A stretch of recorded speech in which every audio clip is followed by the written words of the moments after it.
Isang magandang araw sa inyong lahat. Ako po si Alvin Barcelona at kayo ay manonood ng The Feast Light. Ang The Feast ay isang pagtitipon ng Light of Jesus Family na pinasimulan ni Brother Bo Sanchez. Ito ay nagaganap sa lahat ng sulok ng bansa at sa buong mundo kung saan may pagtitipon sa pangalan ni Jesus at nakakaranas ng pag-ibig, ng pag-asa at pagpapalalim ng pananampalataya na maaari nyo rin maranasan at gawin pagkatapos yung manood sa pagbabahaginan o sharing ninyong magkakasama gamit ang mga reflection guides na ibibigay pagkatapos ng talk na inyong mapapanood. Simulan na natin ang ating feast sa ating panalangin. Sa ngalan ng Ama at ng Anak at ng Espiritu Santo. Amen. Sa araw na ito, tinatanggap ko ang pag-ibig ng Diyos para sa akin. Sa araw na ito, ako ay nagbubukas sa hindi masukat, walang hanggan at nag-uumapaw ng kasaganaan ng Diyos sa buong sangnilikha.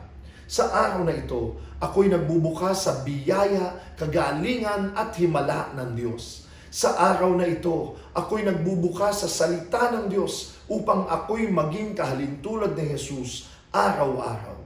Sa araw na ito, aking itinatanghal na ako ay mahal ng Diyos. Ako ay lingkod ng Diyos. Ako ay makapangyarihang kampiyon ng Diyos. At dahil ako ay pinagpapala ko ang mundo sa ngalan ni Jesus. Amen. Sa ngalan ng Ama at ng Anak at ng Espiritu Santo. Amen. My beloved child, I miss you. Amidst your busy life, I long for our connection. No matter how far you've strayed, I'm ready to embrace you. I know the weight you carry. You don't have to carry them alone. Come home. I long to celebrate your return. Forgiveness is waiting for you. A feast is waiting for you. I am here, and you are deeply loved.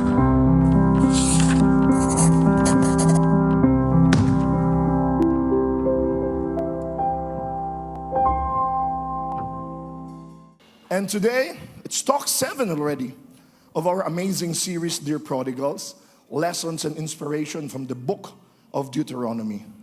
Talk 7 is about creating your own destiny. Ang buhay natin ay ayon sa mga pinili natin. Our life is about our choices. We are the choices that we make. Kaya kailangang maingat tayo sa mga pagpili natin sa buhay. We're now in Deuteronomy chapters 27 to 30. Nilalamp na natin siya dahil kinukuha na natin yung buod. In 27 to 30 chapters, ang talagang paulit-ulit na sinasabi ni Moses, and he gives a long speech here, is to choose. Pumili. Hindi ko alam kung familiar pa kayo kay Morpheus sa Matrix, kung saan pinipili niya si Keanu Reeves, si Neo, blue pill or red pill. At kung anong pipiliin mo, yun ang magiging takbo ng buhay mo. O kaya si Ursula. Kilala niyo, kakapanood ko lang nung live na Little Mermaid. Mamili ka. Magkakaroon ka ng paa, pero mawawalan ka ng boses. Actually, ang buhay natin araw-araw ay tungkol sa pamimili. Paggising mo pa lang, babangon na ba ako o babalik pa sa tulog? Lahat ay pamimili. Diretso ba ako sa CR para maghilamos? O checkin ko muna yung mga messages ko sa Messenger? Hanggang sa iyong pag-almusal, ang kape ko ba'y may gatas o black coffee? Pero salamat na lang, yung pamimili naman niya na hindi mo naman ikapupunta sa impyerno. Hala, walang gatas yung kape mo, pupunta ka sa impyerno. Wala namang kinalaman niya. Pero marami sa ating mga pinipili will define not only our life, but our eternity. Marami sa pili natin dito sa buhay ay may epekto hanggang sa ating buhay sa kabila. Kaya basahin natin Dahil kahit mahaba itong mga sinasabi ni Moses, napakasimple lang eh. Laging dalawahan lang naman ang pamimili. Let's read from Deuteronomy 30, 15 to 20. Now listen, Moses says. Today I am giving you a choice. Everybody say choice. Between life and death. Dalawa. Prosperity and disaster. For I command you this day to love the Lord your God and to keep his commands, decrees, and regulations by walking in his ways. If you do this, you will live and multiply. And the Lord God will bless you in the land you are about to enter and occupy. Tandaan nyo, sa mga kwento natin, sinusundan nyo, papasok na sila sa lupang pangako. Pero palagi pinapaalalahanan ni Moses, eto na tayo ha, papasok na tayo. Kaya mag-ingat tayo sa ating mga pamimili sa buhay. Pinagpatuloy ni Moses, but if your heart turns away and you refuse to listen, and if you are drawn away to serve and worship other gods, then I warn you. Sabihin niyong lahat, warning. You now that you will certainly be destroyed. Whoa. You will not live a long, good life in the land you are crossing the Jordan to occupy.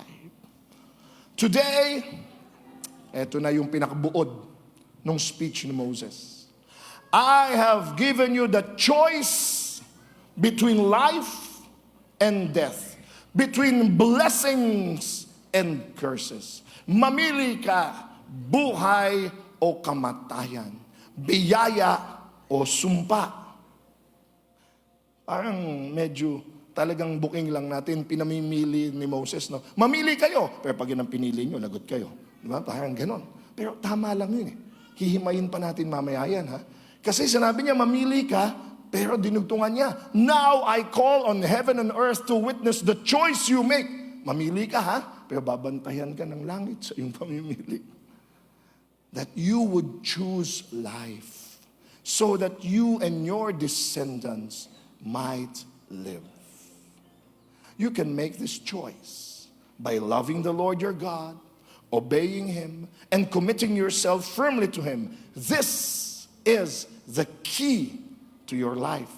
And if you love and obey the Lord, you will live long in the land the Lord swore to give your ancestors, Abraham, Isaac, and Jacob. Again, think about it. It's a long speech, and actually it's more than, it's about 5 chapters of Moses giving the final guidelines, so to speak, as they enter the promised land. Pero kung hihimayin nyo, dalawa lang naman sinabi niya. Straightforward. Option 1, follow God's ways, get blessed. Ganun kasimple. Option 2, reject God's ways, get cursed. At kung iisipin mo, parang no-brainer. Paano pa ba papimili natin dyan? Ang linaw-linaw naman. Oh, we hope life was really that simple. Lalo na, tinambakan pa ni Moses ng mga dahilan kung bakit dapat piliin mo yung mabuti.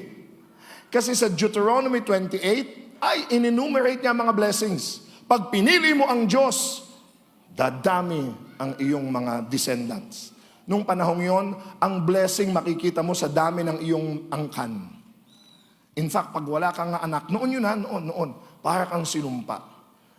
Kaya ang yaman mo, ayan, ang yaman noon tinitignan sa dami ng lupain, sa dami ng mga baka, mga kabayo, at sa dami ng iyong mga anak. Mas marami kang anak, mas maraming ampo, you are blessed. Kaya isa yan sa unang pinangako, piliin mo ang Diyos, dadami descendants mo. Pangako niya kay Abraham pa, hindi ba? Ano pa? Piliin mo ang Diyos, you will have huge harvests. Ay, lalo na yan. Agriculture talaga yung main nila doon. Tsaka, of course, livestock. Kaya, dadami ang ani mo, piliin mo ang Diyos. Economic abundance. Ay, kahit noon pa, talaga namang mahal ng Diyos ang mahihirap. Pero gusto niya masagana tayo. Gusto niya mabless tayo even economically, even financially. At dahil palagi silang nakikipaggera o lagi silang ginigera, Pangako din, mananalo sila sa kanilang mga digmaan. Oh, di ba no-brainer yan? Ano ba papipiliin mo? Ha? So many descendants, huge harvest, economic abundance, military victory. Even reinforce that with Deuteronomy 26:1 says, if you fully obey the Lord your God and carefully keep all His commands, I am giving you today, the Lord your God will set you high above all the nations of the world. Grabe! Pag pinili pa, tandaan nyo, ang kausap din nila, ang bayang Israel. Yung mga umalis ng Ehipto at bumabalik na ngayon sa lupang pangako. Lagi silang naaalipin. Kaya pag pinili ang Diyos, tataas na kayo sa lahat ng mga nasyon. O kailangan nyo lang maintindihan. So ibig ba sabihin, ang Israel ngayon ang sasakop? Babawian ba nila ang Egypt? Babawian ba nila ang mga sumakop sa kanila? Hindi. Ano ibig sabihin ng sila ang mamumukod tangi o mangingibabaw sa ibang mga nasyon? Kasi ngayon, di ba, ang tatak ng mga superpowers ay yung marami silang nasasakop. Ay hindi, sa Biblia ang ibig sabihin pag ang isang bansa ay binless ni Lord, eto yon. Babalik ka palagi sa Genesis. Si Abraham ang unang kausap ni Lord tungkol sa blessing. Anong sabi ni Lord kay Abraham, ni Yahweh kay Abraham? I will make you into a great nation. Ano ibig sabihin nun? Military? Sasakop sila? Hindi. Pag sinabing great, I will bless you, make you famous, you will be a blessing to others. So, yun palagi ang tatak ng ikaw ay blessed. Nakaka-bless ka ng iba. Gets nyo? Blessing in the Bible never meant it's only for you. Gusto kang payamanin ng Diyos, gusto kang magtagumpay ng Diyos, pero palagi ito para sa iba. Tingnan nyo. I will bless those who bless you, curse those who treat you with contempt. All the families on earth will be blessed through you. Kausap ni Lord ang Israel, kausap ka din niya ngayon. Piliin mo ang Diyos, iaangat ka niya sa marami. Pero para saan yung pag-angat? Para iangat mo din sila. Amen? Yan ang pangako ng Diyos. At lagi niyang nililinaw, if a blessing is not shared, it will become a burden. Dahil kapag blines ka, tanggap ka lang ng tanggap ng blessing, hindi mo yan shinare, ay, magiging sumpayan. Subukan mo lang kumain at hindi mo ilabas yan eh. Palagay ko 3 araw pa lang, kulay blue ka na eh. Hindi pwede yung tanggap ka lang ng tanggap na wala kang nilalabas. Diba? Ang lagi kong halimbawa dyan, paghinga eh. Hinga kayo, inhale, exhale. Yan ang buhay. Ulit, inhale, exhale, in, out. Laging ganyan ang buhay. Tanggap, bigay. Tanggap, bigay. Subukan nyo ito. Inhale, inhale, inhale, inhale. Kita mo? Hindi pwedeng tanggap ka na ng tanggap, kapatid, mamatay ka. Gets nyo? Kaya gusto ni Lord, tumanggap ka! Pero para ikaw makapagbigay. Para ikaw dumaloy. At lalong dadaloy ang biyaya sa iyo. Kasi pag ikaw, tinigil mo yung biyayang yan, Deuteronomy 26:15, if you refuse to listen to the Lord your God and do not obey all the commands and decrees I am giving you today, all these curses will come and overwhelm you. Kaya nadinig niyo na yung blessing in disguise. Yung bang akala mo malas, yung pala grasya pala. Di ba? Akala mo problema, yung pala nandoon yung premyo mo. Tama? Pero pwede ding baliktad yun.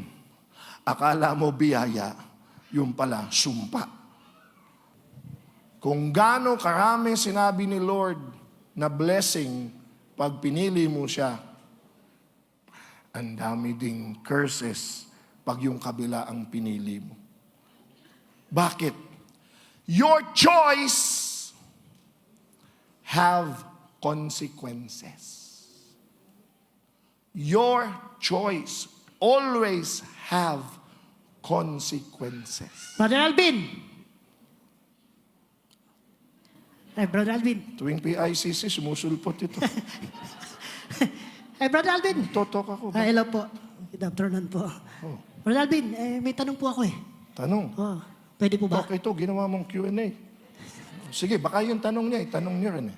Ano ang tanong? Ano po ang ibig sabihin ng tang sequence? Tang sequence. Salitang 80s pa yun. Tang 50, yun ba yun? Kasi kanina, narinig ko kayo. Oh. Sabi niyo, your choices have tang sequence. Consequence. Pati tuloy ako na... Consequence. Ayun ba yung... Tang... Sorry. Ayun ba yung yung truth or consequence ba yan? Yung, Pati yung laro mong yan, wala nang naglalaro ngayon yan. Pero ang ibig sabihin ng consequence, ibig sabihin yan, resulta, epekto. Lahat ng ginagawa mo, may kaukulang resulta. Kahit sa physics, for every action, there is same amount of reaction. Yan yun. ayun ba yung parusa ng Diyos sa atin pag gumagawa tayo ng masama o mali? Lilinawin natin yan. Alam niyo, hindi naman talaga Diyos ang nagpaparusa.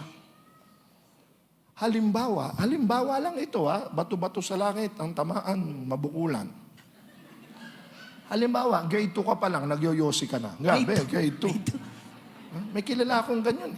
Kasi pinasisindi siya ng yosi ng tatay niya, nanay niya, yun. Tapos hanggang tumanda siya ng chain smoker. Well, choice na yun. Nagkasakit. Nagka-cancer pa sa baga. Ang tanong ko, parusa ba ni Lord yun? Sasabihin niya, Lord, bakit mo binigyan ako ng... Ay, teka. Brother Alvin, baka malaglag kayo. Consequence yun. Ayan. Consequence. Buti na lang, nakapita ko. Sinadya ko yun, sample yun.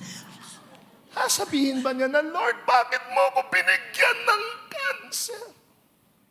Baka magkamot ng ulo sila. Ako ba nagpayosi sa'yo? Bakit ako may kasalanan? Kawawa naman si Lord, di ba?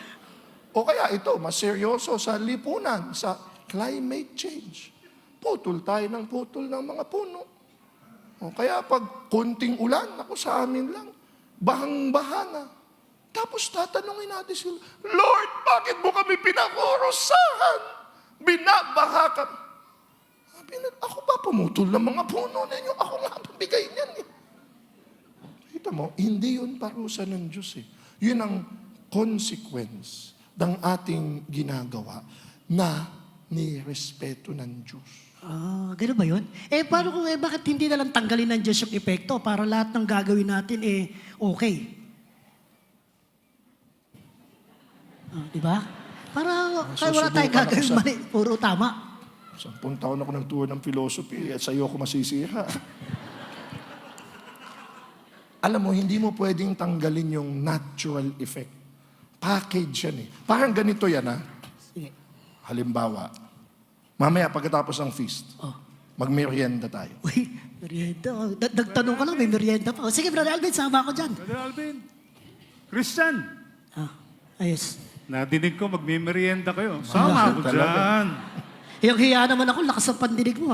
Doon lang ako sa gilid, nakikinig ako sa inyo. Huli kayo umakyat Magawa dito, ko may dyan. dala kayong pansit tsaka siopaw. Ngayon, wala eh. Papakain ka daw eh. Sige, mapakain ako mamaya sa isang kondisyon. Ako mamimili ng kakainin natin. Ay, sige. Alam ko naman, Brother Alvin, masarap yung pupuntahan natin. Mamaya, maghahalo-halo tayo. Uy, sakto. Halo. Gusto ko yun. Mainit ang panahon. Sige. Pero ang gusto kong halo-halo, saging lang ang laman. Saging. Saging lang. Hindi yata pwede yun. Kasi may mga ibang sangkap yan eh. Di ba? Dapat, kung ganyan lang gusto mo, saging con yelo yung tawag dyan. Oo nga. Sabi Ayun ko pa, yun. isang problema. Ayoko ng yelo. Kasi makanta ko. Saging con yelo. May mga sangkap, walang... Baka banana Q gusto mo, Brother Alvin. Hindi ba halo-halo yun? Hindi halo-halo yun. Parang ayaw niyo kami pagmeriendahin, ha? Para ayaw mo kami pakainin talaga. Ito na lang, para mas may dinuguan. Uy, Oy, okay yan. masarap Tapos yan, may puto, no? May puto. Basta yung dinuguan, walang dugo. Dinuguan na walang dugo. Brother Alvin, kung ayaw mo talaga kayo pagmeriendahin. Hindi pwede yun, Brother Alvin. Hindi Kasi ang pwede. dinuguan, may halong dugo yun. Parang kagaya ng halo-halo. Sabi yung saging, dapat may yelo yun. May mga Dapat sangkap yun. ganun. Kaya dinugo ang tinawag. May dugo. Ganyan din sa iyong pamimili.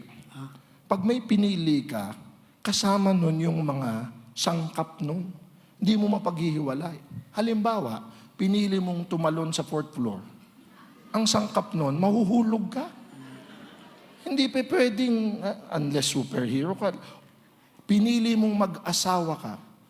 Ang kaakibat nun, dapat maging responsable ka. Hindi pa pwedeng nag-asawa ka, pero buhay, binata at dalaga ka. So, package deal yan. Package deal. Kaya, yan ang ibig sabihin ng consequence. Pag pinili mo ang mabuti, ang package na kasunod nun, mabuti. Pag pinili mo ang sablay, may package din yun na sablay. Ganun pala yun. Maganda yan. Ayos yan, Bro Alvin. Pero bakit hindi na lang utusan tayo ng Diyos na mabuti na lang piliin natin para hindi tayo magkamali? Wala nang problema. Tama. Parang mga estudyante ko talaga ito sa high school. Tamang tanong yan. Pero alam nyo, hindi pwede tayong pilitin ng Diyos na mabuti lang ang ating piliin. Kasi mahal niya tayo. Dahil sa pag-ibig. Pag-ibig? Sabay ba tayo? Pag-ibig? Parang praktisado. Sabi ko titingin pag-ibig, tas tingin. Kasi ang pag-ibig, ang sangkap niyan, parang halo-halo na may yelo, ang dinuguan, ang sangkap ng pag-ibig, kalayaan. Hindi ka pwedeng umibig na pinilit. Kaya ang Diyos, mahal niya tayo, pero mamahalin natin siya ng malaya. Pipiliin natin siya. Brother Alvin, Okay? ngayon mas Malinaw? naintindihan ko na po. Malinaw na, malinaw. Brother Alvin, Okay na. isang tanong na lang po. Overtime na tayo. Hihirit ka pa. Papatayan tayo ng Isa na aircon. lang po. Isa na lang. Apo, Oh. tuloy po ba yung merienda natin? Palabasin nyo na ito para tawagin ko na si JC. Palakpakan na po natin. Brother Alvin, Christian at Nelson. Hira ka. Brother Alvin, maghanap ako halo-halo walang yelo. Tapos Oy, dinuguan na walang dugo. Bati ako, Sabawan ng nadamay puto. tuloy ako. Uy, Brother Alvin! Bahama ka, Palakpakan ulit natin, Christian. Brother Give me a Christian, chance, Brother Brother Nels. Pagkain. You are the choices that you make. Tulad ng nabanggit ko kanina, pag pinili mo ang Diyos, ang daming package nun. Pag pinili mo ang kabila, may package din yun. Bibigay sa atin ni Brother J.C. Libero. Alam nyo, habang nakikinig ko kay Brother Alvin, and I'm sure kayo rin, no, reflecting, that there are choices that we have made in our lives, and it has made us better. Yes? And there are also choices that has made us bitter. Pakicheck ang katabi. Kamusta ba siya? Better ba sa mga choices niya? O mas lalong bitter? Yung iba naging peanut butter na. But recently, nag-celebrate po ako ng 40 years in my life. Palapakan natin yung mga birthday celebrants natin, no? Ng month of September. And in my upcoming new book, Life Begins Today, Inspirations and Reflections to Guide Your Way, I recall yung mga ups and downs ng buhay ko, but that also includes yung aking mga choices na ginawa sa buhay. At marami po dyan, hindi naman talaga lahat okay. Kaya I suffered the consequences. No? But of course, ang gandahan po niyan, na maaring nagkamali ka na sa nakalipas, matututo ka. And you can actually start anew. You can learn from the mistakes of others, not only from your own mistakes. Kaya I'm actually looking forward because definitely tamang-tama itong talk para sa atin. I'd like to give to you these reflections, no? And discussion points, no? You can journal about it, you can discuss it among your light groups or feast light. Ito po yung number 1. Your reflections about the gravity of your choices. Yung mga consequences, ayan. That you did create your destiny by the choices and actions you made. Magbalik tanaw, tingnan, kamusta ba yung mga naging desisyon ko sa buhay ko? And number 2, the top 10 blessings you want to happen in your life as your way of following the Lord. Kapag nakikita mo yung biyaya, yung pagpapala ng Panginoon Diyos sa iyong buhay, mas lalong pinipili mo yung buhay. You're choosing to follow God in your life. Amen? Put both of your hands near your hearts, and I want you to pray this with me. Father, thank you for giving me the power to create my destiny. Thank you for Jesus who performs my heart operation, transforming every day to become more like Him. Thank you for second chances. Thank you for that you create a new destiny for me. In Jesus' name, I fervently pray, Amen. Palagpakan natin ang Panginoon Diyos, who wants the best for us. And that's why we need to choose the best for us as well. And when we choose the best for us, apektado rin yung ating mga families, yung ating loved ones, kung ano yung mga mahalaga sa atin. Alam nyo, when we go back into Deuteronomy chapter 28, dito natin makikita kung ganong karami yung verses on blessings. 14 verses. Wow. But guess what? How many verses dedicated to curses? 32. Tignan ng katabi. Sabi mo sa kanya, 32. Kaya this is not a game. The Lord is not playing with us. Kapag ginawa mo yung tama, maganda ang consequences. Pero kapag mali ang iyong ginawa, you will suffer the consequences. Parang ganyan lang ang itsura, di ba? And if you read yung mga curses, they're terrifying. You can even use them for plot scenes sa horror movies. Kaya ang sample po niyan, dahil raw po yung mga tao nagkaroon ng taggutom, naging cannibals na. Tignan ng katabi, mukha bang gutom yan? Di ba? Mahirap na, di ba? Eto pa, pati yung mga nanay, they're even, di ba, going to eat their babies. Ganun kagrabe yung mga curses, no? And why are the curses so petrifying, but nakakatakot? If you read them with modern eyeglasses, it seems God is cruel, vindictive, and even malevolent. But the authors of Deuteronomy were simply mirroring how most Near Eastern covenants were written. Sa madalit sabi, ang gusto pong sabihin, kapag mayroong kasunduan, kailangan tuparin mo. Kapag hindi mo tinupad, you will suffer the consequences. And that's why we have to look at God not as a, di ba, parang si Ursula, na mayroong spell, no, kay Little Mermaid, no? Hindi po ito parang si Lord, no, in the comics, no, si Punisher. Kapag mali ang ginawa mo, no, paparusahan ka, papaluin ka, di ba? We have to understand that God doesn't need to punish us because sin is in its own punishment. Yung pagkakamali mo mismo, yung pagkakasala mo mismo, mabigat na eh. Alam mo yan. I'll give you one practical example. Kapag late ka sa isang event, di ba, late ka na eh. Ang mahirap nun, yung kasamahan mo, oy, late ka. Nagets nyo yun? Alam ko na sa sarili ko, late na ako, wag mo nang ipamukha pa sa akin. Kasi mabigat na nga. So ganun din pagdating sa ating mga kasalanan. And here's what we have to understand. God simply respects our decisions to do things our way. Nire-respeto ka ng Diyos sa iyong mga desisyon. Kaya tignan mo yung katabi mo, hindi yan robot. Hindi kayang kontrolin ng Diyos. May sarili siyang, di ba, mga choices. And if we choose to live our lives from apart from our God, He'll allow it. Hayaan niya. He'll remove His presence from our lives. And when He does, we humans sink back into the pre-creation chaos, yung kaguluhan, di ba, in Genesis. Kaya ito po, blessing is creation. Pakiulit, blessing is creation. And curse is the creation. Kaya kapag ginagawa mo yung tama, mas lalong nagkakaroon ka ng pagmamahal at halaga. Pero kapag hindi mo ginagawa ang tama, bumababa yung tingin mo sa sarili mo. Nagigilty ka at nawawala ka sa plano ng Diyos. In the Bible, a curse is God allowing the bad consequences of our bad decisions in the hope that we change our ways. Kaya if we're going to look into people around us, tama, no? Kapag nagkasakit ka, hindi naman ang Diyos ang nagbigay sa iyo ng sakit. Baka nakalimutan mong alagaan ang sarili mo. Kapag lumobo ang utang mo, baka kasi puro ka add to cart doon sa mga sale. Kaya eto na ang mga bayarin, di ba? Kaya nagiging nagkakaroon ka ng paranormal activities, di ba? Abnormal na yung mga bagay-bagay. Halimbawa, nagkaroon ng pag-aaway sa pamilya, sa mag-asawa, sa mag-boyfriend, girlfriend, sa magkakaibigan. Baka kasi hindi nyo inayos. Nakita nyo nang mayroong problema, pinalaki nyo pa. Are you getting this? These are product of our consequences. Kaya when we look into the people Israel, nagbigay po ng pag-asa si Moses. In Deuteronomy chapter 30 verse 1, basahin natin.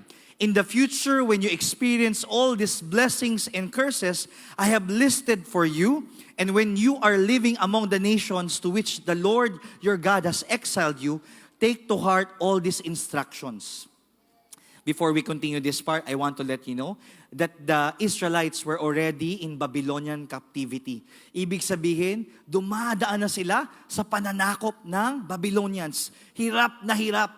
Di ba ikaw mismo ay nagiging dayuhan sa sarili mong bayan at talagang nawalan ka ng kalayaan, nawala yung mga blessings kayo. Talagang puro curses.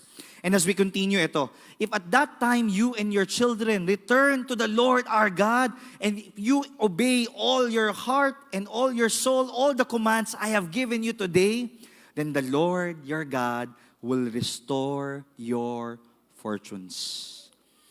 And I believe, sige tuloy natin yung palakpak na yan. I believe this is also a reminder not just to the Israelites but for all of us. Kapatid, nadapa ka, nagkamali ka, nagkasala ka, ito yung pagkakataon mo para magbalik loob sa Panginoon Diyos. If the Israelites, they were able to return to the Lord, they will exit the curse and they will enter into the blessing. How many here you want to enter into a new chapter of blessings in your life? Come on, raise your hands and make some noise! Sabihin mo sa katabi mo, deserve mo yan.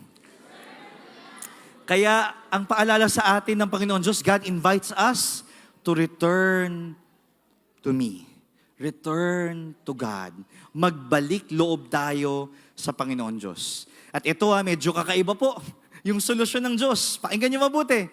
God's solution is, basahin natin, circumcision of the heart. Of course, alam natin, yung circumcision, physical circumcision, talagang painful yan para sa mga kalalakihan. Oplan manhood, pagpapatuli. Pero pag pinag-usapan po ang spiritual circumcision, hahayaan mo ang Diyos ang maghari sa buhay mo. Magpapakumbaba ka at sasabihin mo, Panginoon, ikaw lamang, wala nang iba pa. And that's why here, Deuteronomy chapter 30 verse 6, it says, the Lord your God will circumcise your hearts and the hearts of your descendants, so that you may love Him with all your heart and with all your soul and live. Tatanggalin ng Diyos yung kayabangan mo, tatanggalin ng Diyos yung kahinaan mo, tatanggalin ng Diyos kung ano yung excess baggage mo, at papalitan niya ng puso, ang puso ng ating Panginoon Diyos. So once again, I want you to put both of your hands near your hearts and feel your heartbeat. And I want you to say this prayer with me. Lord, I can't be good on my own. Perform spiritual surgery in my soul. Amen? That's why we create our own destiny, but make sure you create your destiny with God. Amen? Palakpakan natin ang Panginoon Diyos. And to finish this strong, Brother Alvin Barcelona. Pag gumawa ka ng mabuti, mayroong magandang mangyayari sa'yo.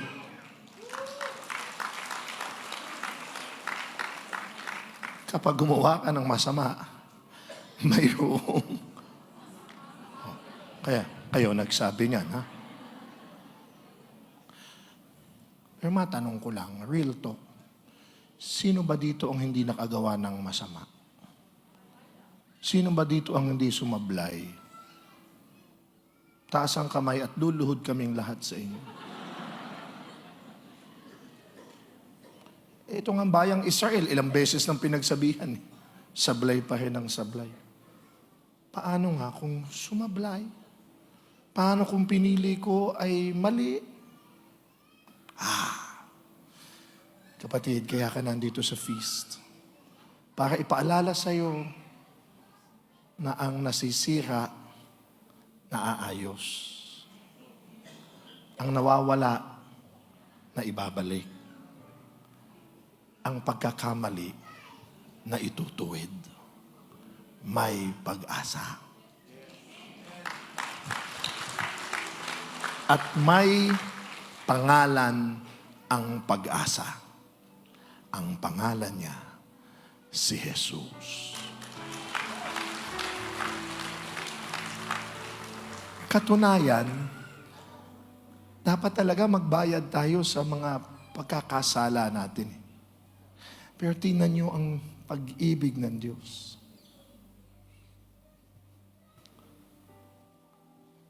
Hindi siya dapat nandyan. Dapat ako yan.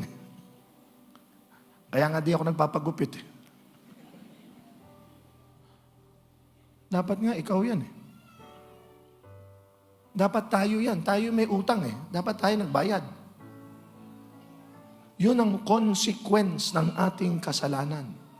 Kamatayan. Pero ang Diyos, sa Kanya na nga tayo nagkautang. Siya pa naghanap ng paraan para makabayad tayo.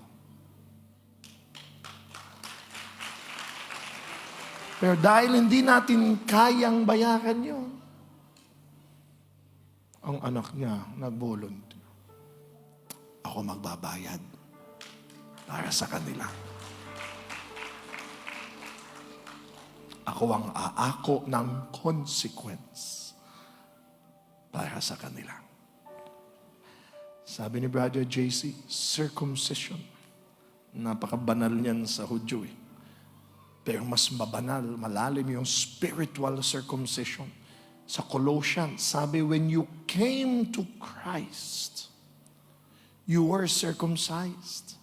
Not by physical procedure, but Christ performed a spiritual circumcision, cutting away the consequence, cutting away your sinful nature. Pero may kailangan tayong gawin, Kailangan lumapit tayo sa Kanya. Kailangan magbalik tayo sa Kanya. Because Jesus is our great second chance.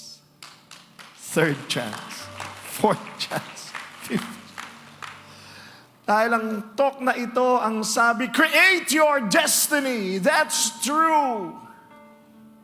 But we can be mistaken in creating our own destiny. Kaya nga lagi ko sinasabi, ang sabi ng mundo ngayon, follow your heart. But what if your heart is wrong? Mayroong mas maganda doon. Follow your God and let Him create your destiny. Huli na lang ang Diyos, nagsimula tayo magkaibigan. Talagang magkaibigan. Parang kami ni Christian. Tagal na kami magkaibigan ito. More than 14 years. Bad. Huwag masyado. Nane, bakit? Dami na namin pinagsamahan ito. Sa hirap, sa ginhawa, sa mga biyahe. Pero hindi palaging ganun. Minsan, kahit na niyayakap ko siya, minsan, tinatanggal niya yung kamay ko. Choosy. Dahil sa sobrang pagkaabala, sa maraming bagay na naintindihan ko naman. Pero minsan, gusto ko siyang lapitan, siya yung lumalayo.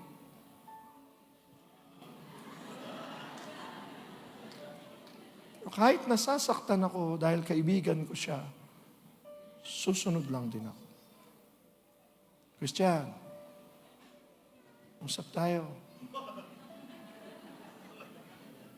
Christian, friend, brother, hindi ka babayad sa utang mo sa akin.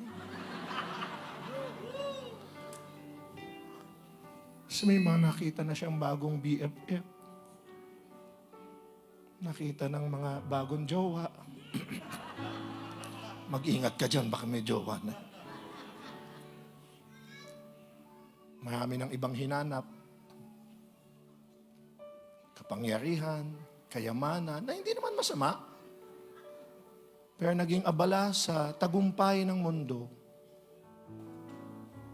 Pero ako, susundan ko pa rin siya. Kaibigan ko siya. Papalakpak nga ako pag may mga bago siyang natututunan.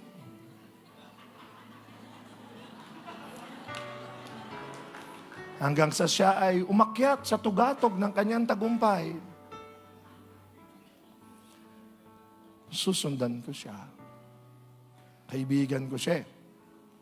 Mahal ko siya. At alam ko balang araw,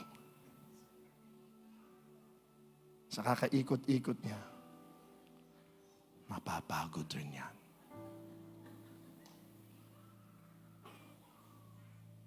Haharap sa mga pagsubok o makakaramdam ng kulang sa buhay. At biglang hahanapin muli ang kanyang kaibigan na akala niya'y iniwanan na siya, pero hindi. Nandito lang. Kailangan lang gawin, lumingon lang siya ulit. Nandito.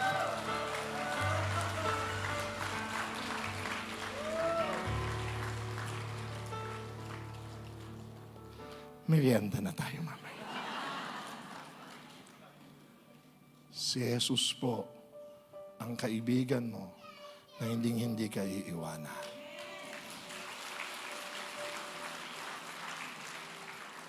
Kahit ka pa sumablay at pagpagod ka na miss mo na siya, na akala mo na wala, lingon ka lang. Naghihintay lang siyang yakapin ka ulit.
I offer with my full trust and my full love. And I believe you will bless me more so I can give more. In Jesus' name, amen.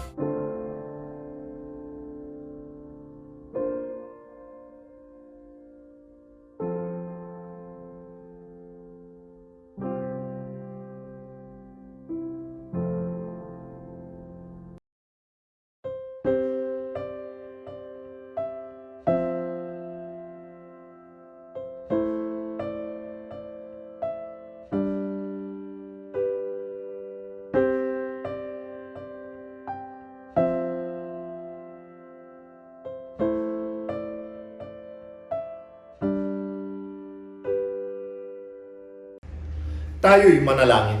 Sa ngalan ng Ama at ng Anak ng Espiritu Santo. Amen. Mahal naming Ama sa Langit, kami po ay nagpupuri at nagpapasalamat sa isa na namang pagkakataon na kami muli mong tinipon at tinawag upang makinig sa iyong salita. Ipinapanalangin ko ang lahat na ngayon natitipon sa ginanap na feast light na ito.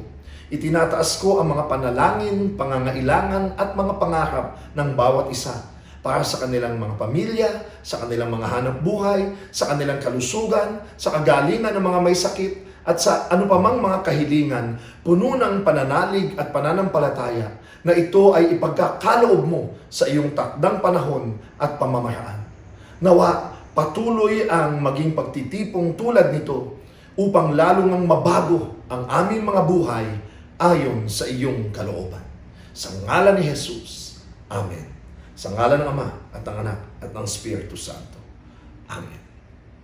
Maraming salamat muli sa inyong panonood. Huwag niyong kalimutan na regular na magtipon muli sa ating Feast Light at siguradong mayroong magandang mangyayari sa inyong lahat. God bless you.